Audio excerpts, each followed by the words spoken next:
Welcome, everyone. Today we're diving into a really profound passage right from the heart of the Quran, Surah Yā-Sīn. We're going to explore that exact moment when, time just collapses and the truth is laid bare for all to see.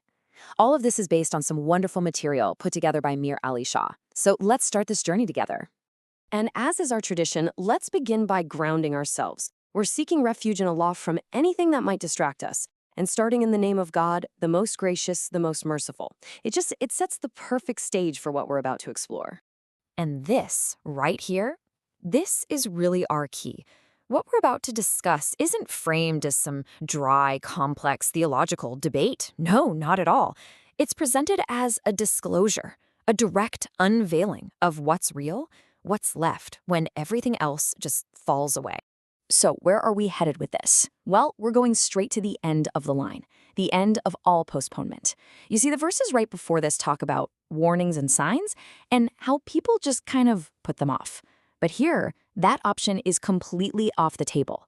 The Quran stops arguing for the resurrection and starts showing it to us, right here and now. And it all kicks off with a sound, a single powerful blast from a trumpet. And you gotta pay attention to that word, suddenly. This isn't a slow fade in, it's instant. 1 second, there's nothing but stillness, and the next, bam, a universal, unstoppable rush toward what is ultimately real. Okay, so let's start with what you might call the classical view, the zahir, or the outer literal meaning of these verses. This is how the great commentators described the actual physical events of the Day of Judgment as they unfold. The famous scholar Ibn Kathir really hones in on this. He says, humanity just rises, instinctively. It's a compulsion. It's not like you think, oh, I should probably get up now. No, there's no time to prep your excuse, no time to get your story straight. The time for all of that, it's gone. And what are their first words? It sounds like a question, right? Who has raised us? But it's not really confusion, it's pure shock. The commentator Al-Qurtubi makes this incredible point. They get it. They recognize the truth in a split second, and the answer comes right back at them. This is exactly what was promised. The light bulb goes on, but it's way, way too late to do them any good. And right then, the fundamental rule of this day is laid down: absolute, perfect justice. The scholar Ibn Ashur points out something brilliant about this. He says this single verse wipes out both despair and false hope. Why? Because you get exactly what you earned. Nothing's going to be taken from you unfairly, but you're not getting any freebies either. On this day, the only thing that has any value, your only currency, is your deeds. So from this single principle of justice, two totally different paths open up. On one side, you have the companions of paradise. And what's their state? It's peace. They're described as being joyfully occupied, just relaxing in shade and ease. And then there's the other side. The guilty are told to stand apart, to separate themselves. And what's the charge? It's fascinating. It's not you didn't know. It's that they misplaced their worship and failed to use the very reason God gave them. And this just perfectly captures the ultimate reward. It's not just about, gardens and rivers. The absolute peak, the highest honor, as the great scholar Al-Razi explains, is hearing directly from God. That one single word, salam, peace. It means total acceptance. It means you're home. There's no barrier, no distance. That is the destination. Let's just double-click on that charge against the guilty for a second, because it's so important. The Quran is incredibly specific here. It's not saying you were ignorant, it's saying you misused the gifts you were given. You're held accountable for the capacity you had. The question isn't, why weren't you perfect? The real question is, I gave you these amazing tools, like reason. Why didn't you use them? Okay, so we've looked at the outer reality. Now let's shift gears. Let's look at the inner or batin meaning. For the Sufi commentators, all these dramatic external events are really powerful metaphors for something happening deep inside us. It's about that moment when the self is finally totally exposed to its own truth. They call this the unveiling, the kash.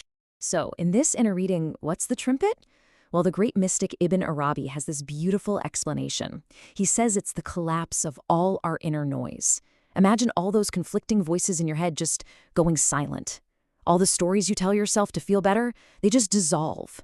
And what's left is your true self, standing there alone with no costume, no mask. And what about rising from the graves? This is a symbol for waking up from a deep spiritual sleep. That resting place they cry out from, it wasn't peaceful. It was a state of just being oblivious, of being unconscious of who you really were. The trumpet, then, is the ultimate, Non-negotiable wake-up call. So how does this inner reading understand that divine greeting of peace? Oh man, Rumi has this absolutely breathtaking insight. He says this salam isn't about the excitement of winning a prize. It's relief, a profound soul-deep relief. It's that feeling of your soul finally putting down its weapons, letting go of all its defenses, and just resting in the truth of what is. And there's even another layer to this, a more esoteric one, if you look at the Abjada system. It's where Arabic letters have numerical values. So the word for path, sirat, adds up to a number that symbolizes stability, like a firm foundation. Then peace, salam, adds up to a number representing arrival. And finally the trumpet, sur, a number that signifies completion. It's like a hidden map of the journey. You start on a stable path, you arrive at peace, and it all culminates in that final, complete disclosure. So what does all this mean for us? For you and me right here, right now? It means the Quran isn't just telling us a story about the future. It's handing us a mirror. It's giving us a set of really urgent questions that we need to live with before that trumpet ever sounds.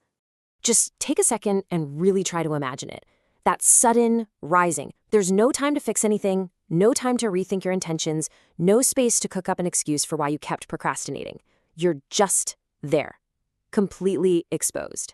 So here's the first question to really sit with. If all of your distractions, your phone, your job, your anxieties, all of it, if it all just vanished in an instant, what's the one truth about yourself you would immediately see? And that leads right into the next question. Which voice have you really been obeying?